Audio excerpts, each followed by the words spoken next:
Hello and welcome back to another in-depth weather video. Today we're going to be talking about Tropical Storm Karina, which has formed in the East Pacific. Right now has massive sustained winds of 45 miles an hour, minimum central pressure of 1,001 millibars, and is moving west-northwest at 10 miles an hour. Let's quickly go through this, where we have to scroll all the way down here. Warnings and cone.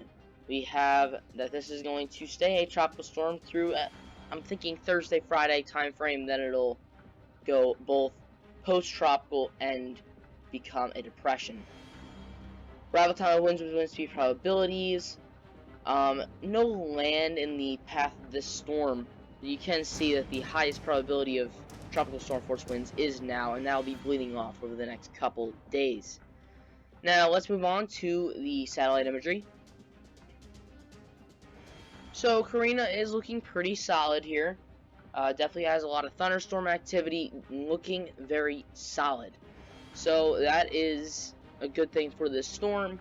Definitely doing well in the East Pacific.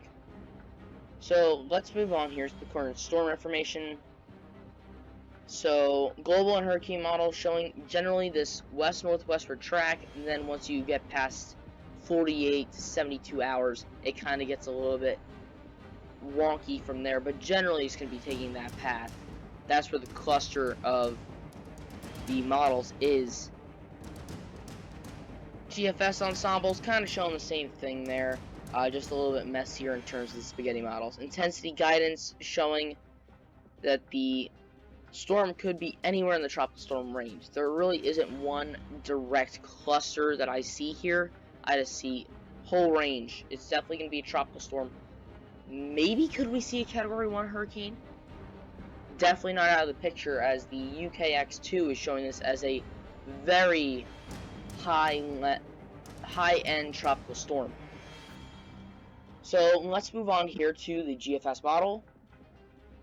Here's Karina right here. You can see just taking that general northwest track, and then it'll get to areas where the waters are a little bit cooler, and it'll just die off.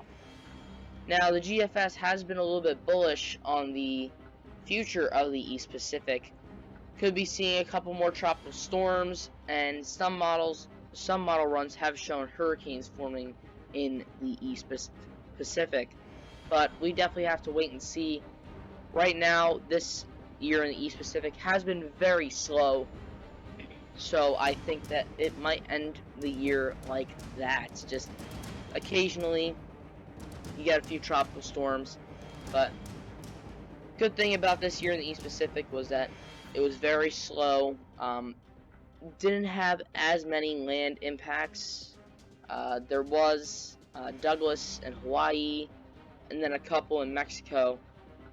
But I think that overall, it was a very quiet season. So we do have to watch the system, see where it goes. But I think that most of the activity from now until the end of the year is going to be in the Atlantic. That is all I have for today. Thank you guys for watching. I'll see you guys next time.